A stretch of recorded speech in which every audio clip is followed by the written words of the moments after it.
Hello guys, I'm Tom, and today we'll explore who Jason Voorhees is. One of the most terrifying, iconic, sinister, and persistent characters in the history of horror cinema is, without a doubt, Jason Voorhees. Since his debut in 1980 with Friday the 13th, he has been a central figure in the genre, terrifying generations of viewers with his unstoppable thirst for vengeance. With his hockey mask, sharp machete, and near invulnerability, Jason has left an indelible mark on popular culture. Throughout his numerous films, he has evolved and transformed into an almost supernatural entity, incapable of being stopped, defying all the laws of logic and life itself. That's why in this video, I will explain in detail the story and origins of Jason Voorhees. To do so, I will give you a summary of his history in the different films. Then I will talk about his physical appearance, his personality, his incredible abilities, and how to survive and defeat this character.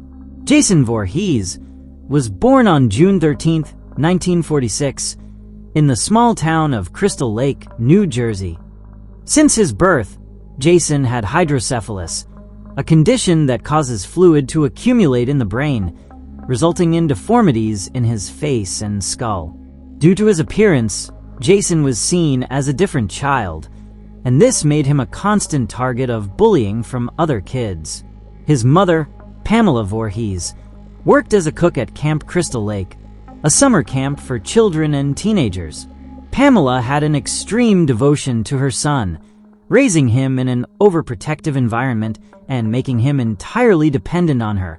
To Pamela, Jason was her entire world, and the thought that someone could harm him filled her with fear and paranoia.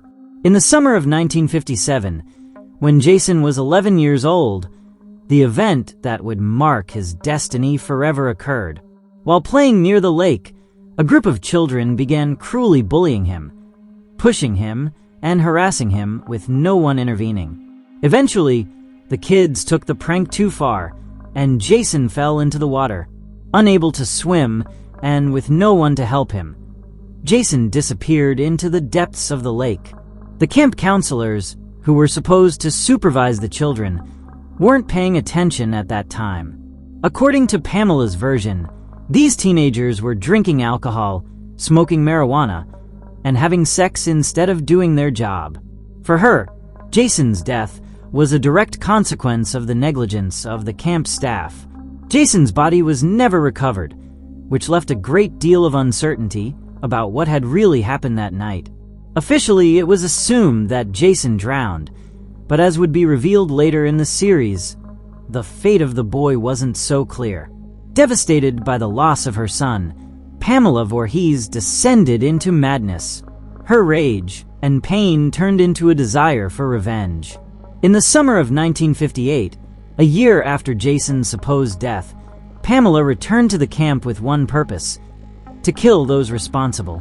One night, Pamela broke into one of the cabins and brutally murdered two counselors, Barry and Claudette, stabbing them to death.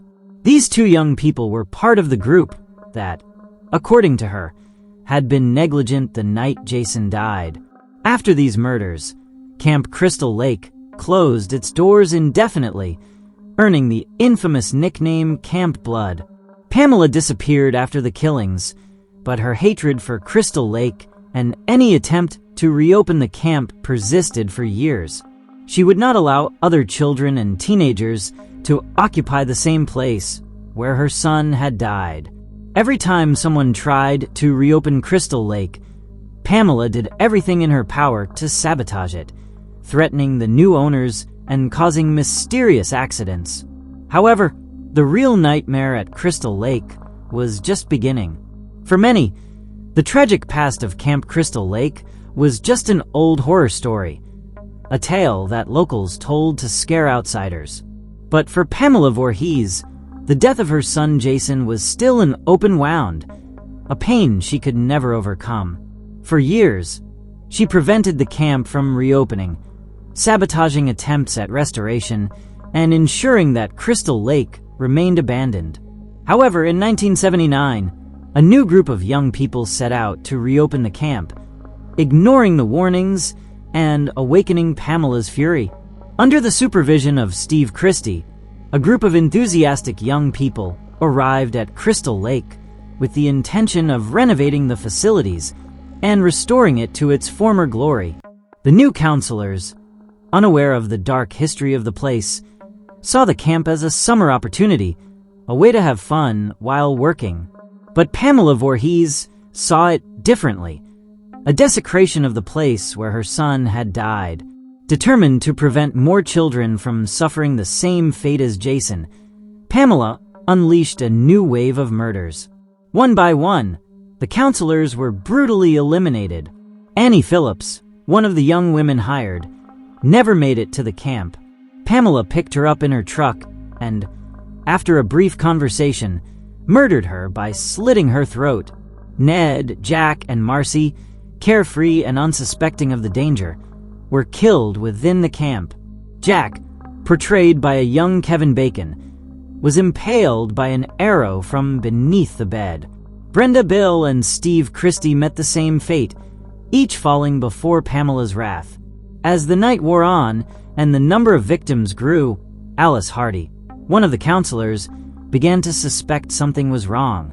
She finally came face to face with the person responsible for the massacre, Pamela Voorhees. Pamela, with disturbing calmness, explained to Alice her motivation. The counselors were irresponsible, just like those who had let Jason die. She was protecting the camp, making sure no one else suffered like her son. But when Alice tried to escape, Pamela revealed her true nature.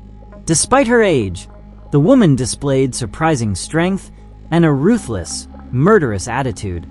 A violent fight broke out between them.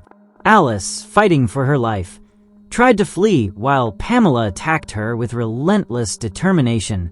Finally, in a desperate act, Alice grabbed a machete and, with a precise blow, decapitated Pamela Voorhees by the lakeshore. Pamela's death seemed to mark the end of the story, but it didn't. As her head rolled across the sand, deep in the woods, eyes watched the scene with hate and pain. Jason Voorhees, who seemingly never drowned in 1957, had been living around the camp, surviving in the wilderness and isolated from the world. No one knows exactly how he managed to stay alive, but at that moment, something awakened inside him. He saw his mother being killed, and with his mind shattered from years of loneliness and trauma, his purpose became clear: to seek revenge on those who had caused his suffering. With Pamela's death, the terror of Crystal Lake didn't end. It was just beginning. The death of Pamela Voorhees did not put an end to the curse of Crystal Lake. Instead, it marked the beginning of a new era of terror. In the shadows of the forest, Jason Voorhees had been watching it all. The young man, who had grown up isolated and living like a hermit, was forever marked by witnessing the decapitation of his mother. From that moment on, Jason took his mother's legacy and transformed it into his own revenge.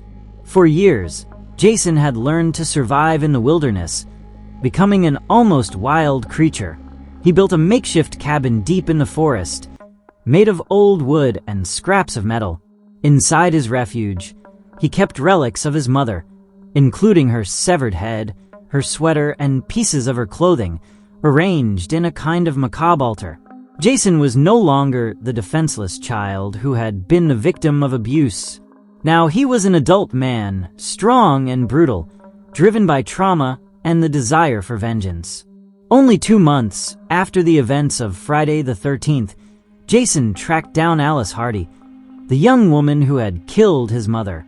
Alice was trying to rebuild her life after the massacre, tormented by nightmares and constant fear.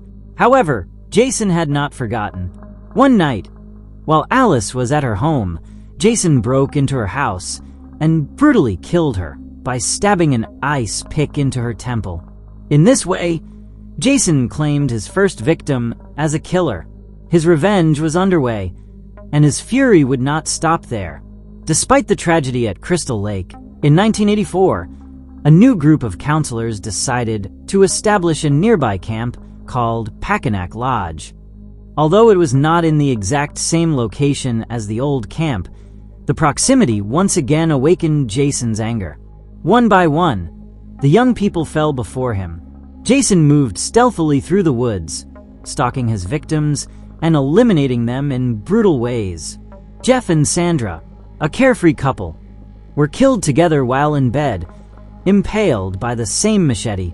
Mark, a young man in a wheelchair, was struck in the face with a machete before falling down a staircase in one of the most iconic scenes of the movie. Scott, Terry, Vicky, and other counselors met the same fate, facing Jason's wrath without being able to defend themselves. During these events, Jason had not yet donned his iconic hockey mask. Instead, he covered his face with a burlap sack with a single hole for his eye, similar to the killer in the town that dreaded sundown. As the massacre continued, Ginny Field, one of the smartest counselors, began to realize that Jason was not an ordinary killer. With her knowledge of psychology, Ginny theorized that Jason was still traumatized by his mother's death and still revered her as an authority figure. At the climax of the confrontation, Ginny managed to find Jason's cabin, where she discovered the altar with Pamela Voorhees' head. In a desperate act, she put on Pamela's sweater and began to imitate her voice, pretending to be her mother to confuse Jason. The ruse worked for a moment. Jason, with his disturbed mind, fell into the trap and lowered his guard. Taking advantage of the distraction, Ginny grabbed a machete and struck him severely in the shoulder, leaving him badly wounded before escaping. Although Ginny managed to wound Jason and escape, her body was never found. The police investigated the area but found no traces of the killer, leaving open the possibility that Jason was still alive. With this event, Jason Voorhees went from being a mere urban legend to becoming a true unstoppable force. Now that he had begun his path of revenge, nothing would stop him. The legend of Jason Voorhees had grown even more after his encounters with the counselors in Friday the 13th Part 2, and his rage showed no signs of diminishing. Despite having been severely wounded by Ginny Field in their last confrontation, Jason managed to survive and continued his relentless quest for revenge. The man, now a brutal and primal force, would never stop. The fate of Crystal Lake was still not sealed. After the violent encounter with Ginny, Jason withdrew from the spotlight and hid in the nearby forests and an abandoned house near the lake. The wild nature embraced him, and Jason spent years surviving in his own way, facing the elements and recovering from the injuries he had sustained. During this time, his thirst for vengeance grew, and his mind became completely shattered, leaving him with a single desire: to exterminate anyone who dared to approach his territory. In 1982, a group of young people decided to travel to Crystal Lake for a peaceful weekend. These new counselors stayed in a house near the lake, unaware of what awaited them. As expected, Jason watched from the shadows, patiently waiting for the right moment to unleash his fury. A young man named Shelley, a prankster who sought to make his friends laugh, played a crucial role in Jason's transformation. Over the weekend, Shelley, in an attempt to impress his girlfriend Cheryl and the rest of the group, began playing pranks involving a fake death using a mask. This prank, unknowingly, would be the spark that ignited the creation of Jason's iconic look. As Shelley removed the mask and joked about his death, Jason, who had been lurking in the shadows, mistook him for another victim and brutally killed him with his own hands, stabbing him mercilessly.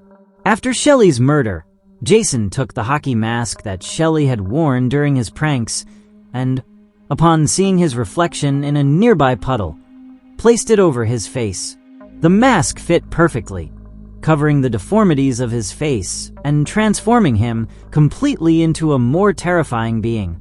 From that moment on, Jason was no longer just a man lost in the woods. He had become the nightmare that people feared, the masked killer with the hockey mask that would make him iconic.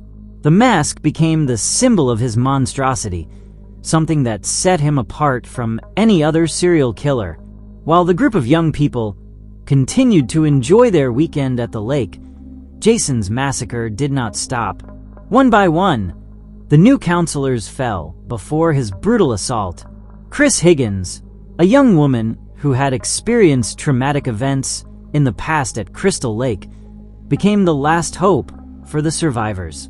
In her youth, Chris had been attacked by an unknown man, later revealed to be Jason in his first appearance, and had escaped a similar situation years before.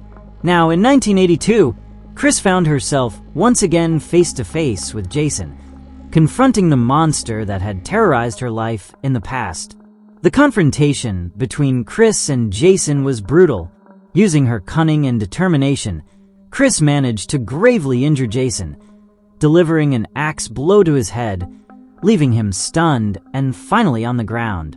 This wound seemed to be enough to stop him for a moment. However, Jason's body was never found, leaving the door open for future nightmares. With the arrival of his hockey mask, Jason officially became the icon we all know today. The mask went from being a simple object to becoming the symbol representing the unstoppable terror of Crystal Lake. From that moment on, Jason was no longer just a tormented man. He became a supernatural monster, unable to die and with indomitable strength.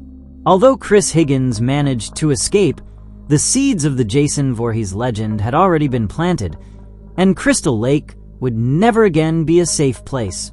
Jason, the masked killer, would continue his reign of terror, no longer as a wounded man, but as an implacable monster, returning time and time again. The cycle of terror surrounding Jason Voorhees seemed endless. Over the years, he had massacred countless young people at Camp Crystal Lake and its surroundings.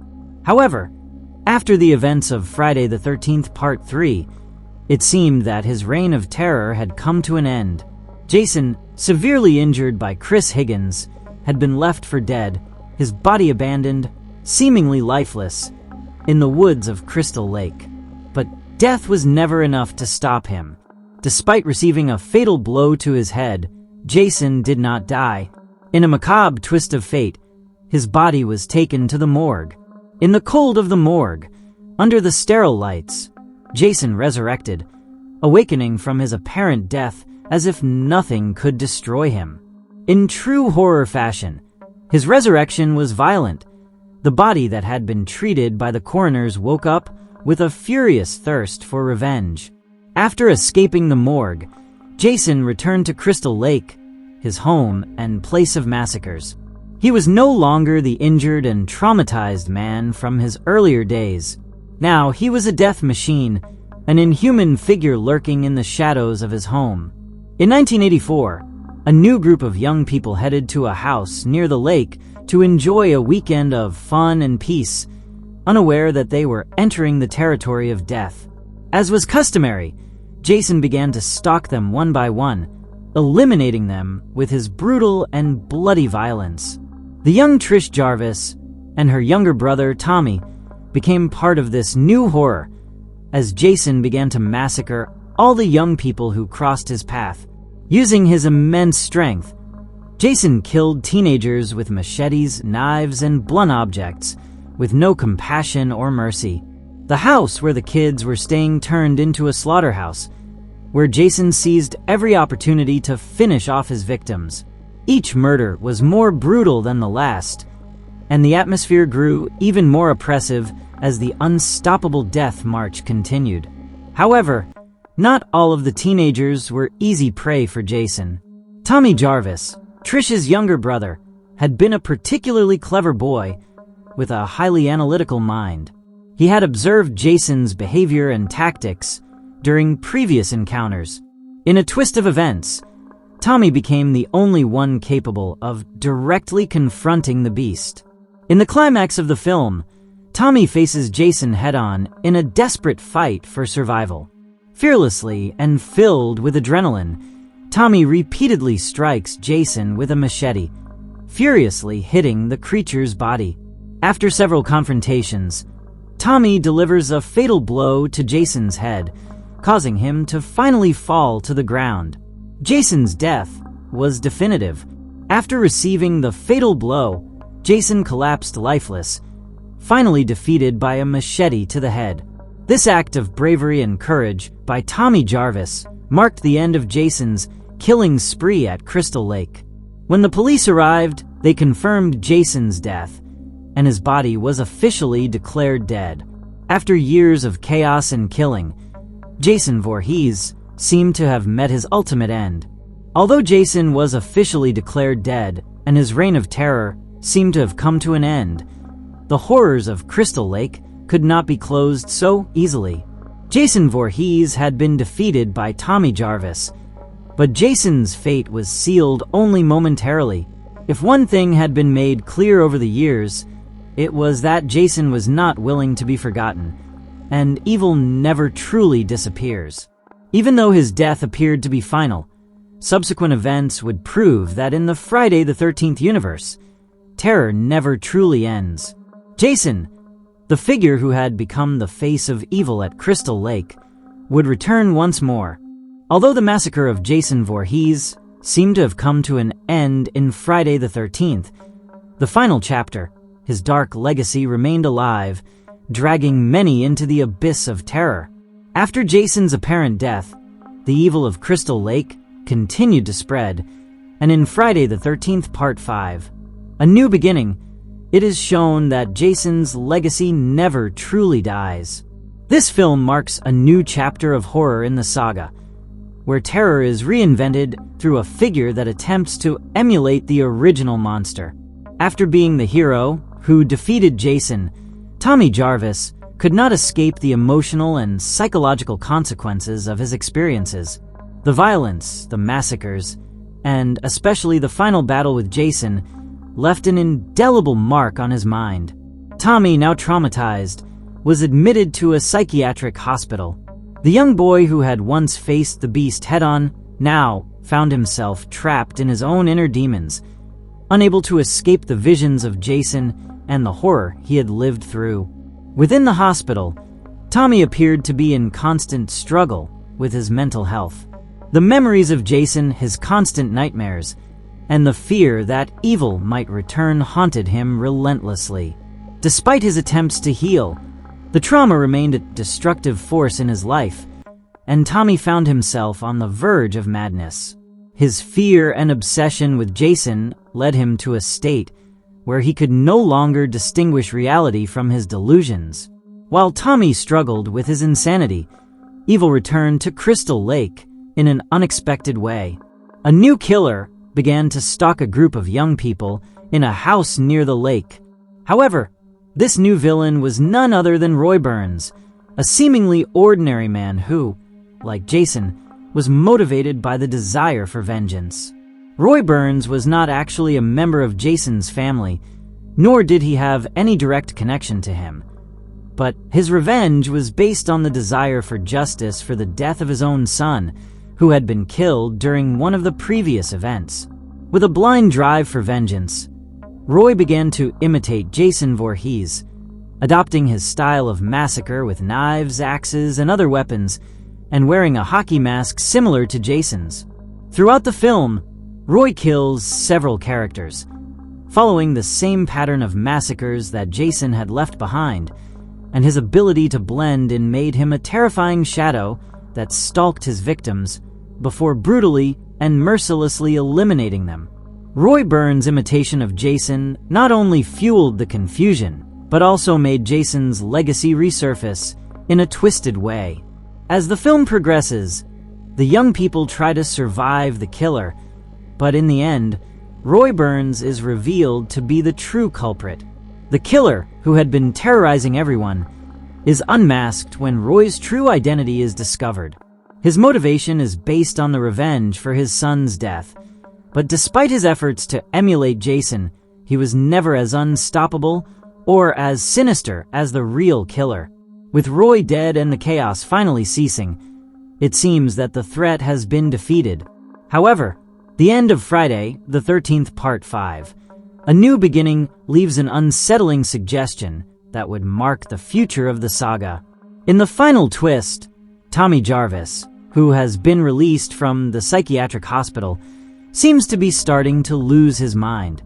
In a heartbreaking scene, Tommy, consumed by his trauma and madness, tries on Jason's mask, hinting that he himself might become the new killer. This final twist opens the door to the possibility that Tommy might become the new Jason, leading fans to wonder whether the evil had truly been stopped, or if, in fact, Jason Voorhees' legacy would continue through another body, another being, and another killer. Although Roy Burns was nothing more than an imitation of the monster, the film explores how Jason's legacy lives on, affecting those who cross its path. Tommy's trauma and his assimilation of Jason's mask create a dangerous and symbolic connection to the figure of the killer, suggesting that the evil of Crystal Lake is more than just a series of events. It is an unstoppable force, a bloody legacy that does not stop, a curse that is passed down from generation to generation.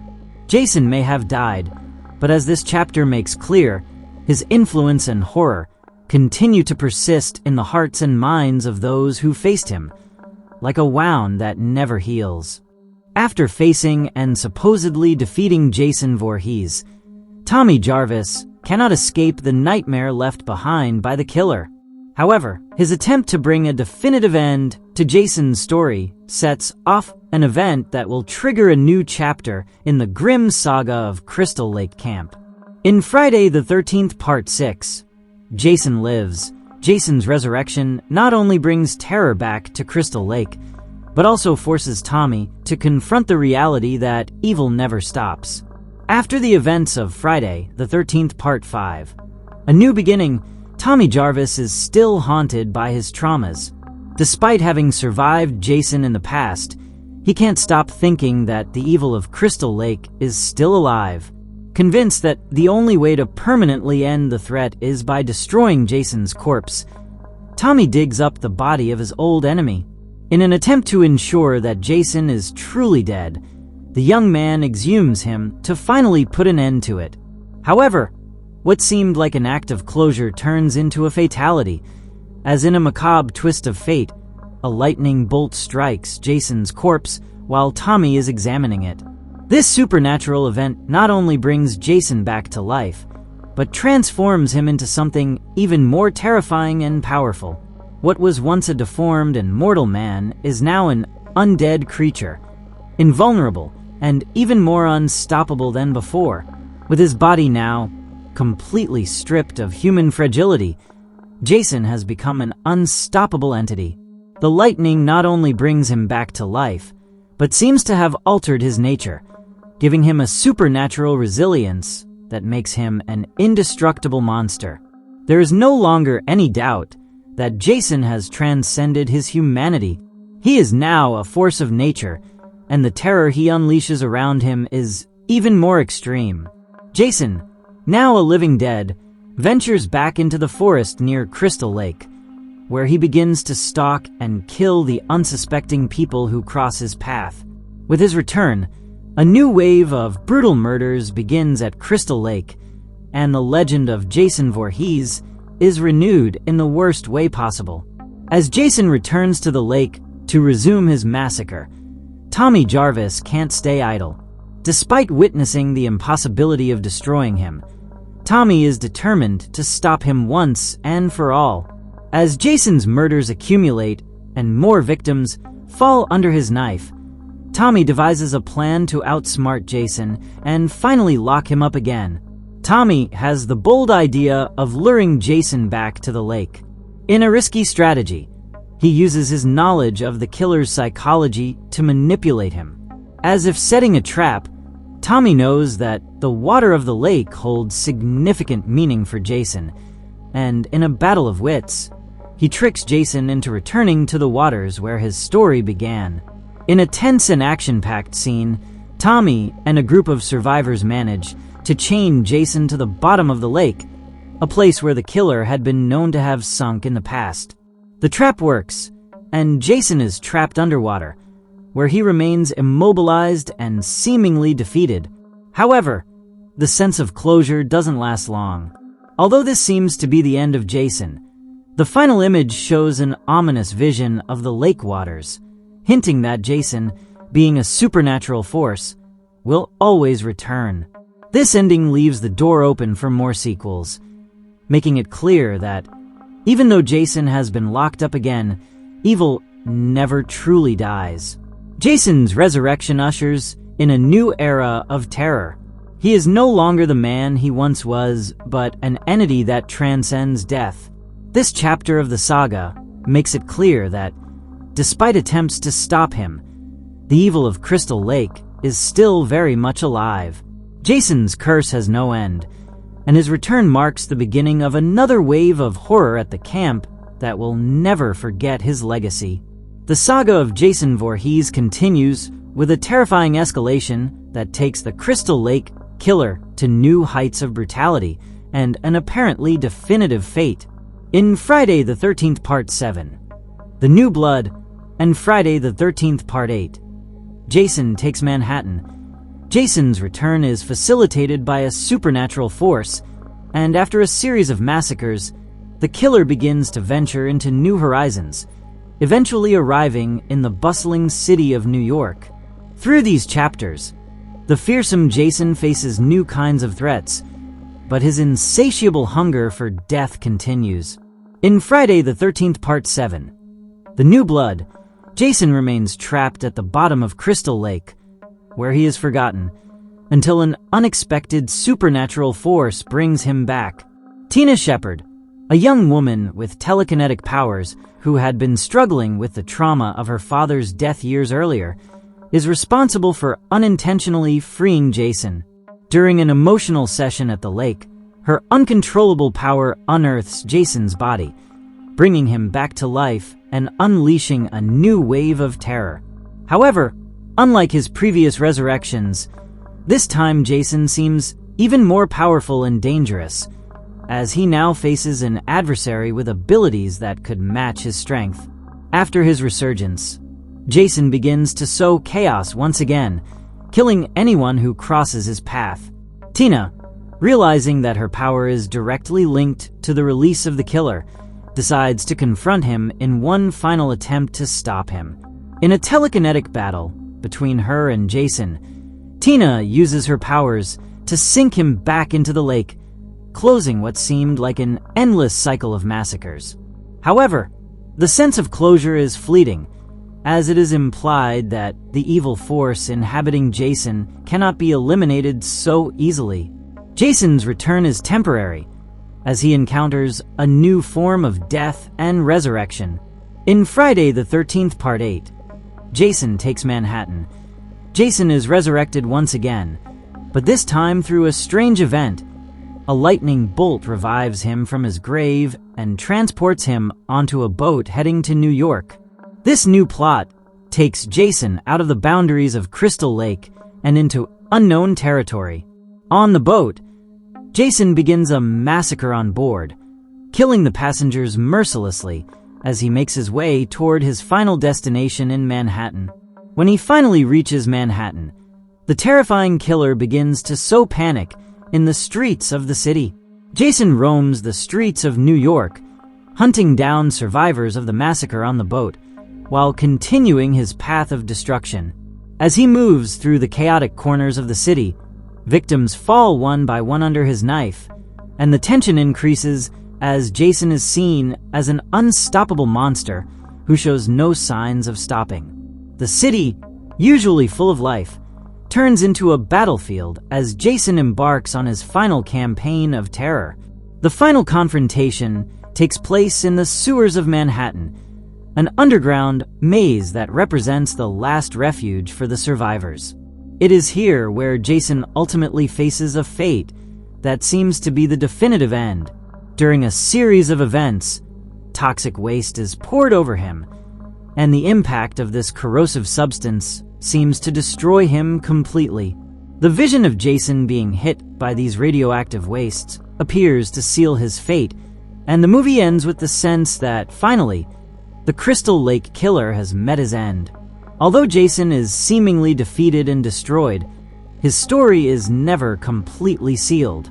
The film leaves an ambiguous feeling at the end, suggesting that, although Jason appears to have died, the curse that accompanies him is still alive.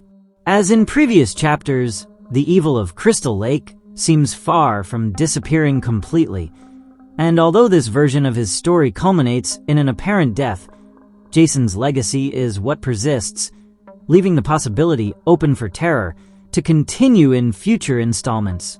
The end of the Jason Voorhees saga seems to be approaching with a supernatural twist that leads him to confront forces beyond his control. In Jason Goes to Hell, the final Friday, the legendary Crystal Lake killer faces his ultimate death. But as is usual in the saga, Jason's death is never simple or permanent.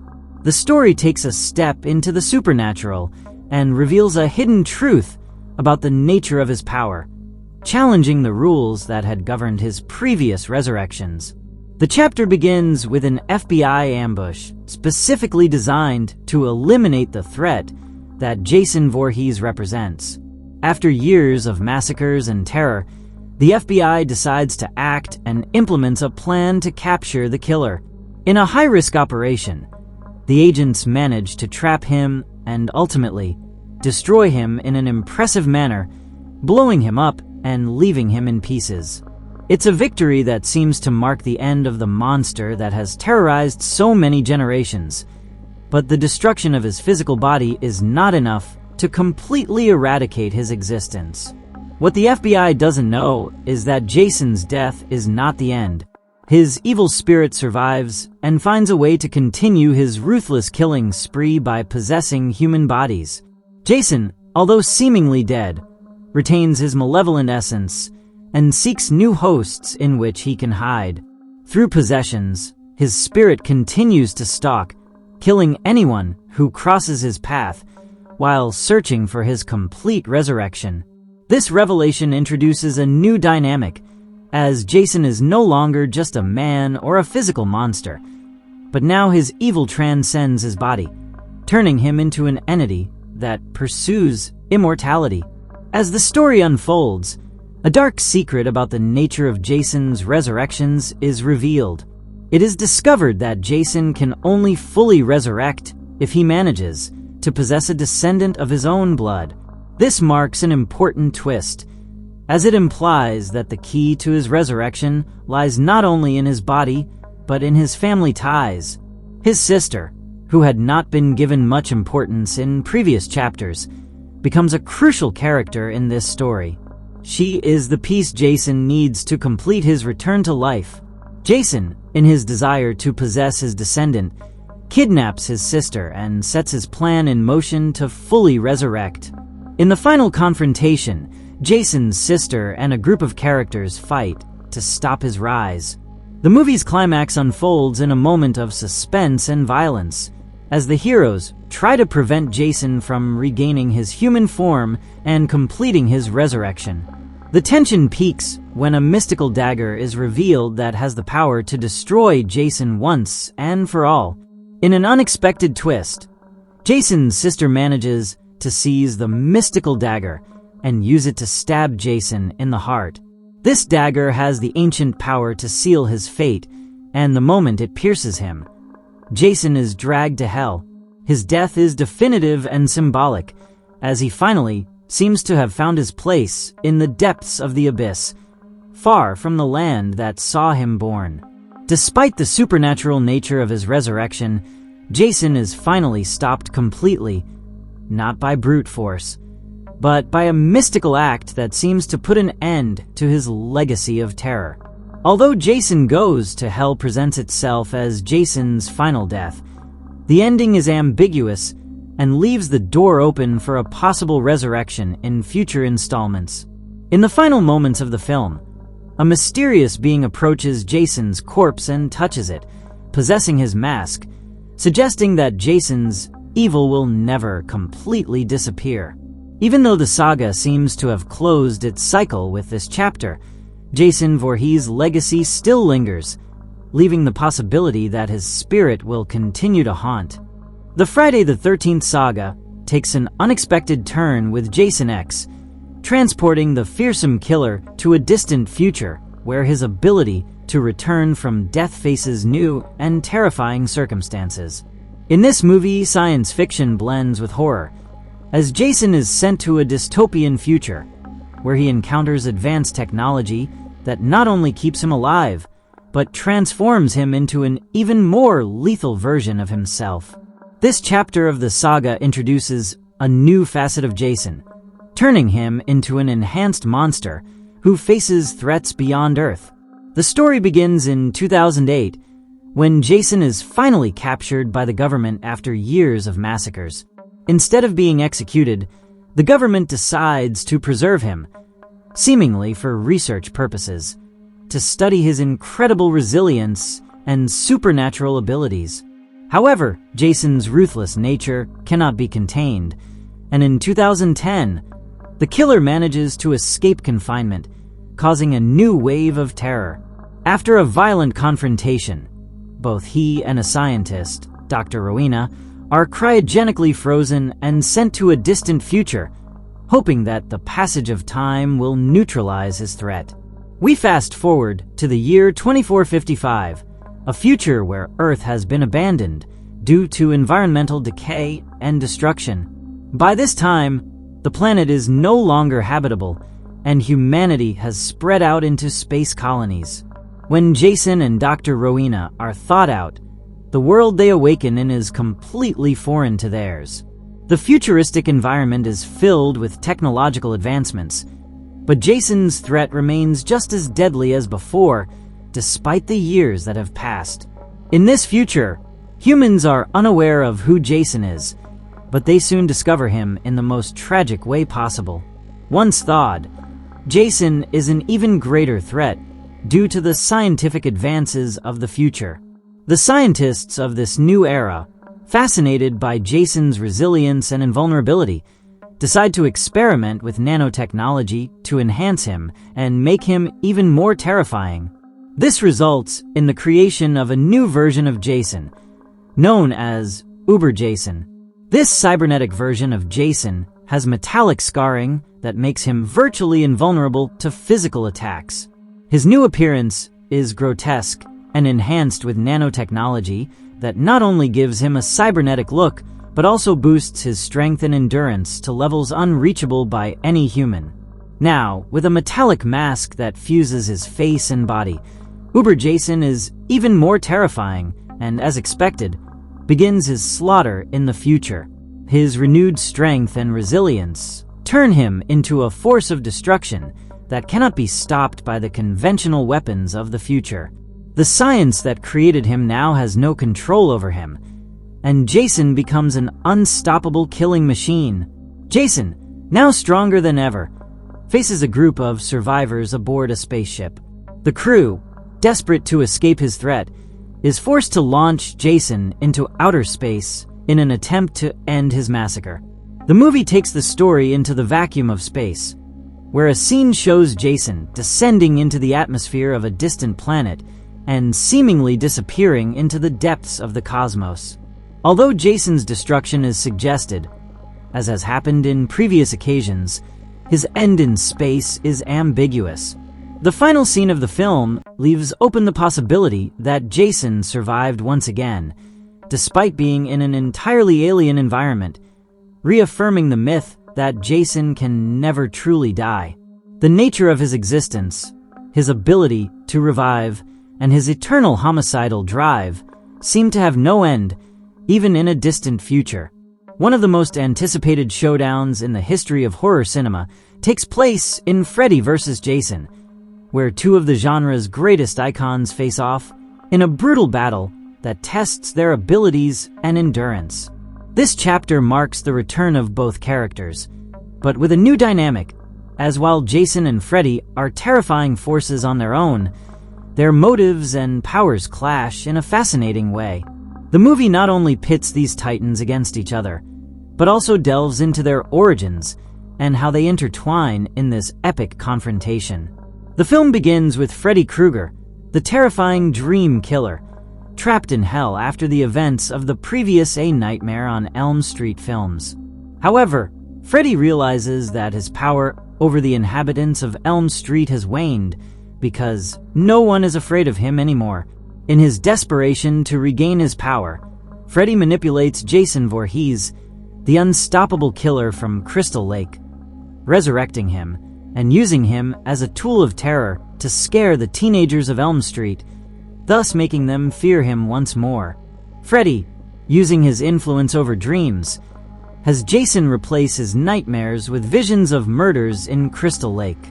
Freddy believes he can control Jason to carry out his goals, but he underestimates Jason's insatiable nature. In an ironic twist, Jason rebels against his controller, acting on his own and disregarding Freddy's interests. This marks the beginning of a confrontation between the two monsters, where each becomes the greatest threat to the other. Throughout the movie, the two killers engage in a series of bloody battles. Freddy, with his ability to manipulate dreams, tries to control Jason in his world, but Jason, as always, is unstoppable. The fight between them takes various forms, from encounters in the real world to battles in the dream world, where Freddy has the advantage. However, despite Freddy's tricks and powers, Jason doesn't stop, and his superhuman endurance makes him a worthy opponent for Freddy, even within Freddy's own domain. The tension and violence of these battles reach their peak in a brutal confrontation, where Jason faces Freddy in his own nightmare world, a realm where Freddy should have had absolute control. In a key scene, Jason makes it clear to Freddy that he won't be easy to handle, showing that although Freddy has power over dreams, Jason's brute strength knows no limits. After a monumental battle, both killers suffer serious injuries. Jason, with his invulnerability and tenacity, survives the confrontation, but the movie does not grant him a definitive victory. In the final showdown by the lake, both fall into the water, leaving the audience wondering if either of them has truly died. While Freddy seems to have been defeated by being decapitated by Jason, the film ends with a scene where Freddy, with his signature mocking wink, suggests that he is still alive. This leaves the door open for the possibility that Freddy may not be as dead as he appears, and that his vengeance could continue in the future. As for Jason, his resistance to death seems endless, reinforcing his reputation as an unstoppable force that remains alive, always ready to return to continue his hunt for victims. Freddy vs. Jason became a cult film due to the anticipation of seeing two of the greatest horror icons face off in a no-holds-barred combat. Although the film has its detractors for how it mixes humor with horror, fans of both characters greatly enjoyed the showdown between Freddy and Jason, resulting in a bittersweet satisfaction for many. The fact that Freddy and Jason have their own unique styles of killing and personalities made this confrontation even more appealing to horror movie fans. In 2009, Friday the 13th was rebooted for a new generation of viewers, bringing with it a renewed version of Jason Voorhees, who not only maintains his iconic image and brutality, but also incorporates new traits that make him even more dangerous and versatile. This remake introduces a smarter and more cunning Jason, with a renewed focus on his ability to stalk and hunt his victims, while still respecting the classic elements that made the character a legend. In this reboot, Jason is portrayed as a more agile and perceptive killer than in previous films. He is no longer just an unstoppable force of destruction, but also a more calculating and strategic being. Throughout the movie, Jason demonstrates superior intelligence by using underground tunnels to move stealthily through the camp and hunt his victims without being detected. These tunnels, which were not part of the original story, add an element of mystery and surprise to the camp, creating an even more terrifying and tense atmosphere for the characters, as well as for the viewers. Throughout the film, the new Jason is portrayed as an unstoppable force who is not easily caught, and also displays a cunning way of moving, stalking, and surprising his victims. His enhanced agility makes him an even more formidable enemy, capable of planning his next move with precision. A group of unsuspecting teenagers arrives at the camp near Crystal Lake, unaware that they are entering Jason's territory. As the teens enjoy their stay, Jason begins his massacre. The film follows the traditional pattern of the franchise, showing the teenagers being eliminated one by one in brutal and bloody ways, but with a new twist that makes the experience even more terrifying. The murder scenes in this version are faster and more intense, with Jason using his enhanced abilities to create an atmosphere of constant tension. In this remake, the teens are killed in ways that seem more imaginative and lethal, showing a Jason who adapts to his surroundings and victims.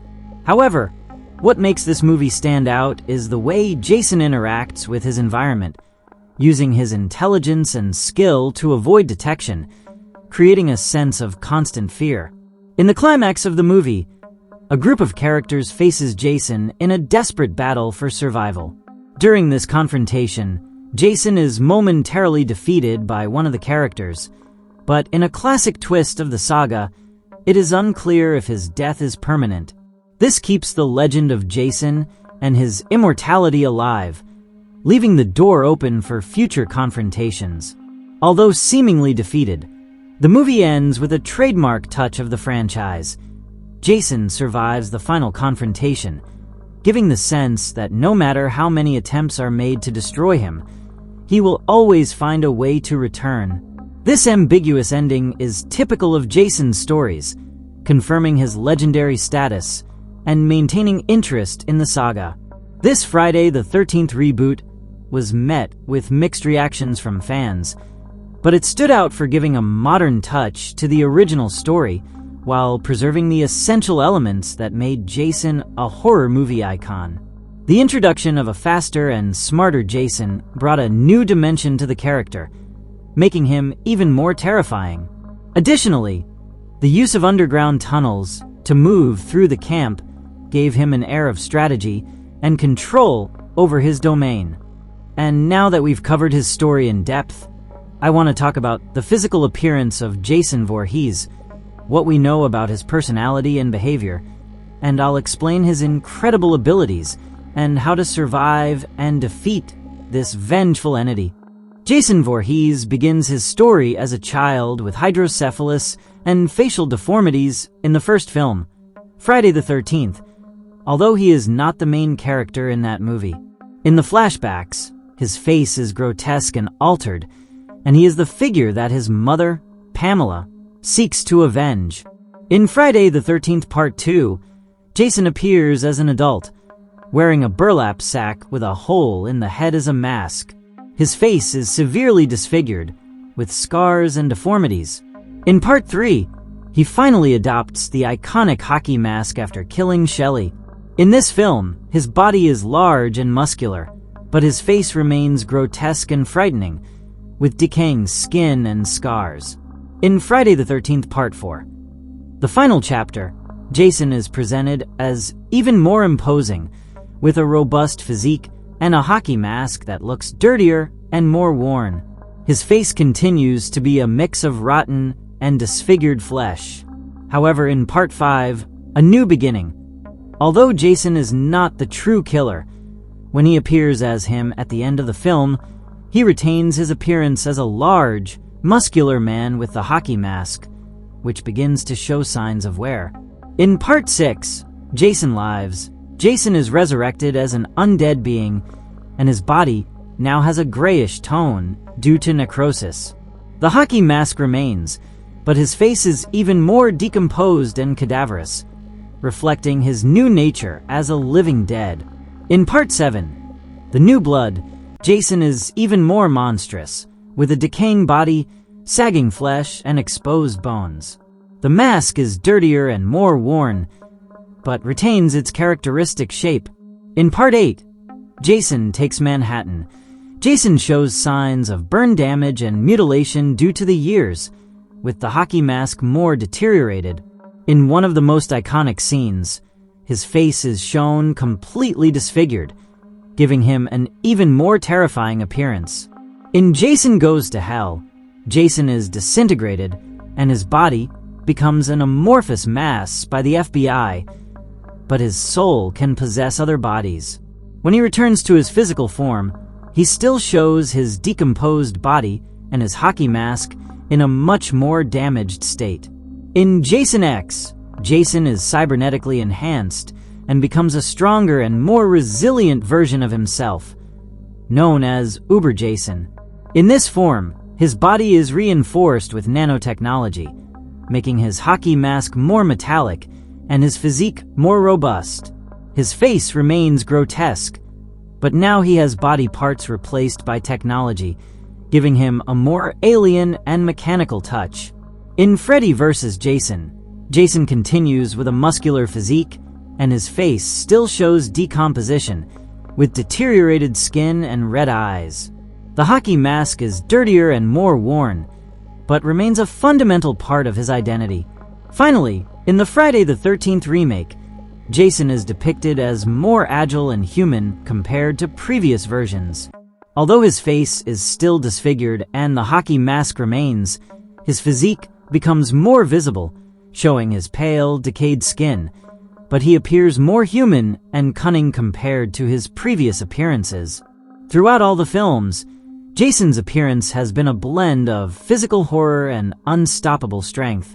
From his disfigured child in the early films to his evolution as an undead being and later as a cybernetic machine, his image has left an indelible mark on the horror culture.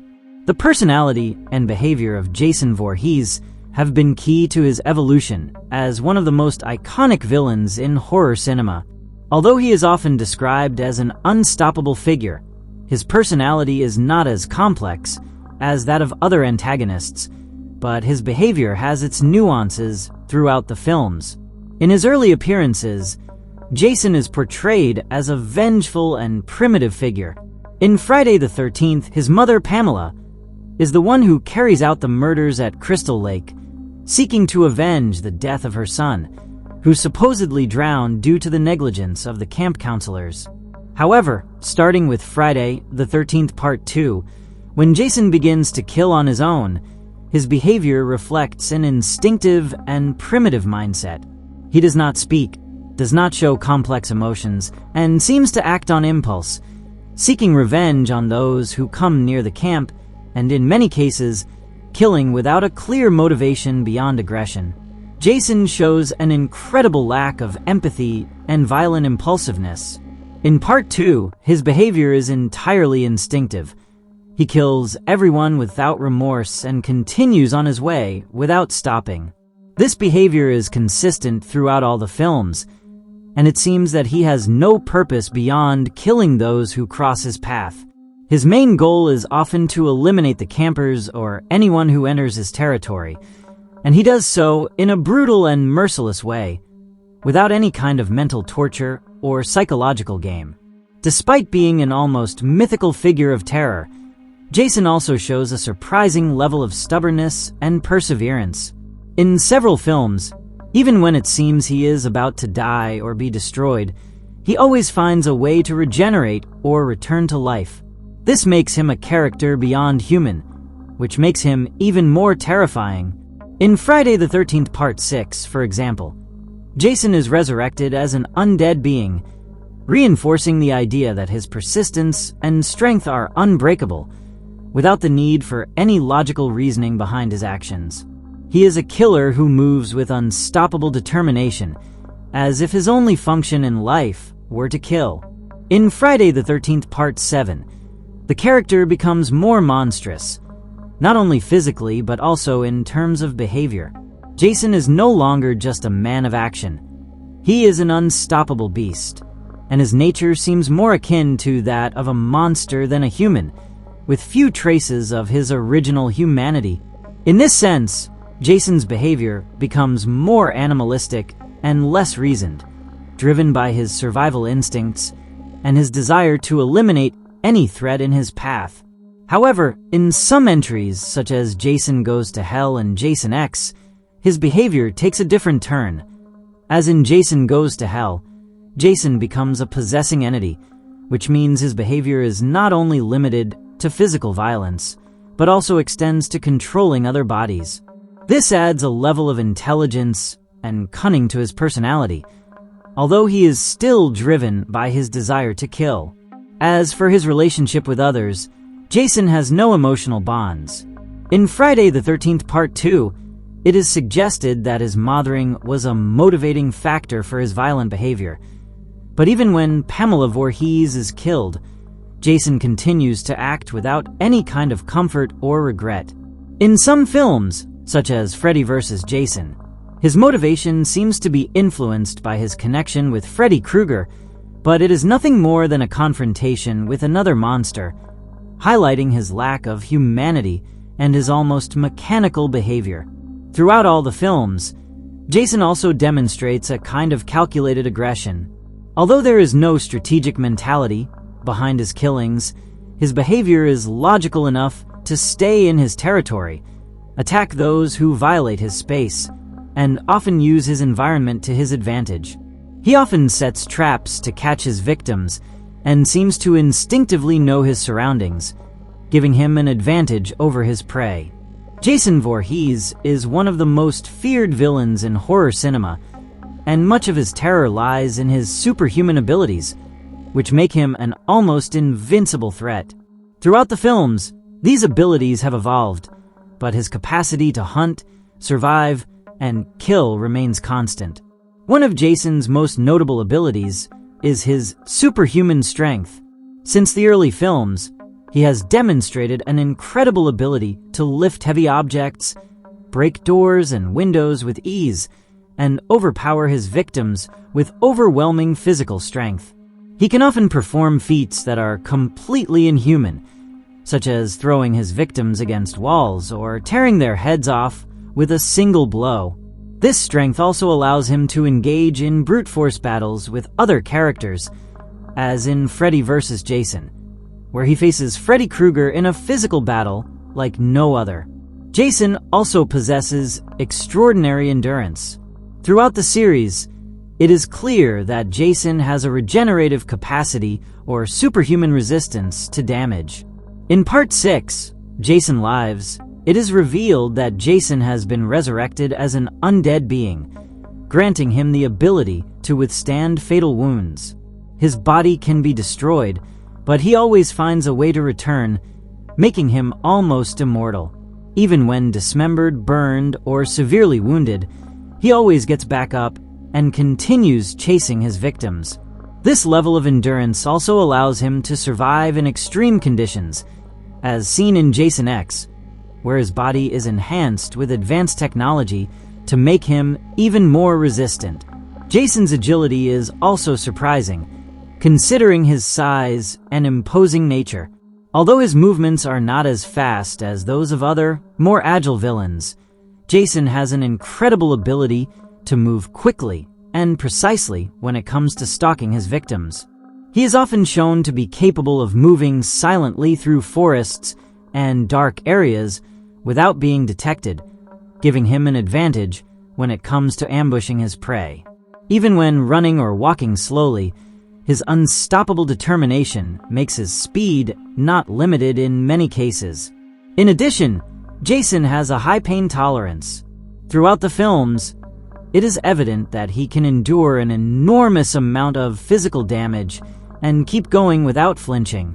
He can be stabbed, shot, beaten, and burned, but these injuries do not seem to affect him, making him extremely difficult to defeat. Even when struck with blunt or sharp weapons, such as axes or machetes, he does not stop or show signs of pain. This makes him a virtually unstoppable killing machine. Jason is also very intelligent when it comes to hunting tactics. Although he is not a strategic killer in the traditional sense, his behavior follows a logical pattern based on his environment and the people around him. He has a sharp sense of pursuit, using his knowledge of the terrain to ambush his victims. He knows how to use his environment to his advantage, whether it's trapping his victims in traps, stalking them from the shadows, or using the terrain to surprise them. In Part 7, The New Blood, we see how he uses weapons and objects in the environment to make his killings more effective. One of the most chilling abilities of Jason is his capacity to survive the impossible. After his resurrection in Part 6, Jason Lives, he becomes an almost invulnerable entity. In Jason X, his body is cybernetically enhanced, giving him even greater strength and improved durability. These upgrades make him a more lethal version of himself, capable of withstanding and causing even more damage than before. Even in Jason Goes to Hell, when his body is destroyed, his soul can possess others, allowing him to continue his killing spree. This ability to possess other bodies suggests that Jason is not only physically resilient, but also possesses an essence that grants him a supernatural power to persist. Surviving and defeating Jason Voorhees is an extremely difficult task, as his abilities are superhuman and his endurance is virtually infinite. However, if one were to face him, there are some approaches that could increase the chances of survival or even defeat him, though in many cases it won't be easy.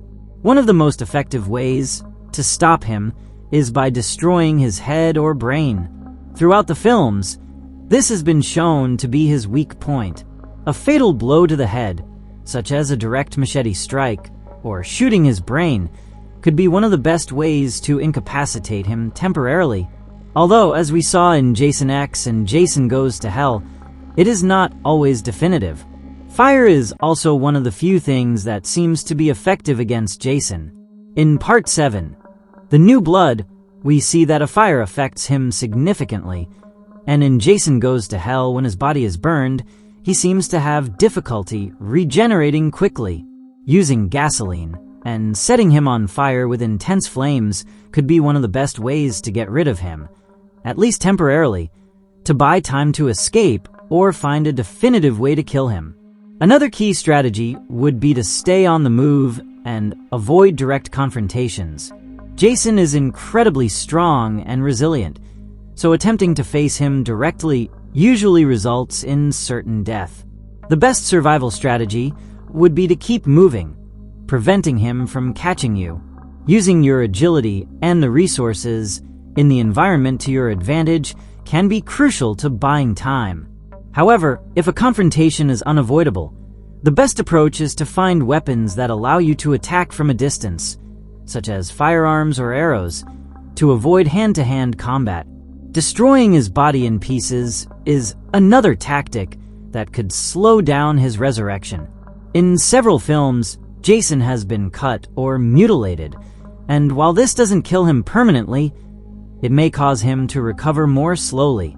If you have access to an axe, machete, or some sort of saw, the ideal strategy would be to dismember him, making sure that each part is destroyed or separated. It is also important to use his environment against him. Jason is an intelligent hunter, but he is also predictable in his behavior. Using traps or taking advantage of the terrain could be key to surviving. In the films, we often see his victims trying to escape using the environment, whether by closing doors or hiding in tight spaces. Although he may not necessarily be defeated by simple traps, playing with his surroundings can buy time to find a more definitive solution. If one could discover and destroy Jason's source of regeneration, it could be the only way to stop him permanently. In the more recent films, especially Jason Goes to Hell and Jason X, it is suggested that Jason has some sort of supernatural or biological source that keeps him alive or regenerates him quickly. Destroying this source, such as the heart or the biological system that keeps him alive, could be crucial. In Freddy vs. Jason, we see Freddy Krueger manipulate Jason to help him achieve his own goals. This suggests that there are ways to manipulate or control Jason through other supernatural beings. If one had access to an entity or power capable of controlling or defeating Jason, that could be a viable strategy to finally eliminate him. Additionally, in several installments, especially Jason Goes to Hell, Jason seems to be linked to a demonic power or entity that keeps him in this cycle of death and resurrection. If this force that possesses him could be destroyed, or his connection to the evil controlling him deactivated, his killing spree could come to an end. This would involve finding a way to break his supernatural connection, whether through rituals or invocations. Although Jason is an almost unstoppable figure, knowing his history and motivations could be crucial to surviving. The reason Jason kills is tied to his pain and revenge against the campers and those who rejected him. Manipulating his sense of revenge or creating a distraction could serve to temporarily evade him. In some films, such as Part 2 and Part 3, people who know his history have a higher chance of surviving by not entering his territory or understanding how he moves. In summary, defeating Jason Voorhees is almost impossible without some kind of supernatural or technological help, due to his regenerative ability, endurance, and strength. The key to surviving probably lies in keeping your distance, destroying his body, using fire, or trying to find a way to eliminate his source of power. However, throughout the films, what is evident is that there is no infallible way to end him, which makes him a nearly invincible villain. And this is all we know so far about the killer known as Jason Voorhees. To be honest, the first time I saw the Friday the 13th movie, I didn't think it would have such an interesting backstory. And the way he inspires terror in his victims and always seems to be 2 steps ahead is really cool and chilling. But let me know your opinion in the comments. Did you already know about Jason Voorhees? Do you think such a horrific and vengeful being could really exist? And finally, if you ever came across him, what would you do? Share your answers to these questions and your overall opinion on Jason Voorhees from the Friday the 13th universe. As always, thank you so much for watching this video. I really appreciate it. If you liked it, share it to support the channel, and don't forget to subscribe so you don't miss any of my new videos.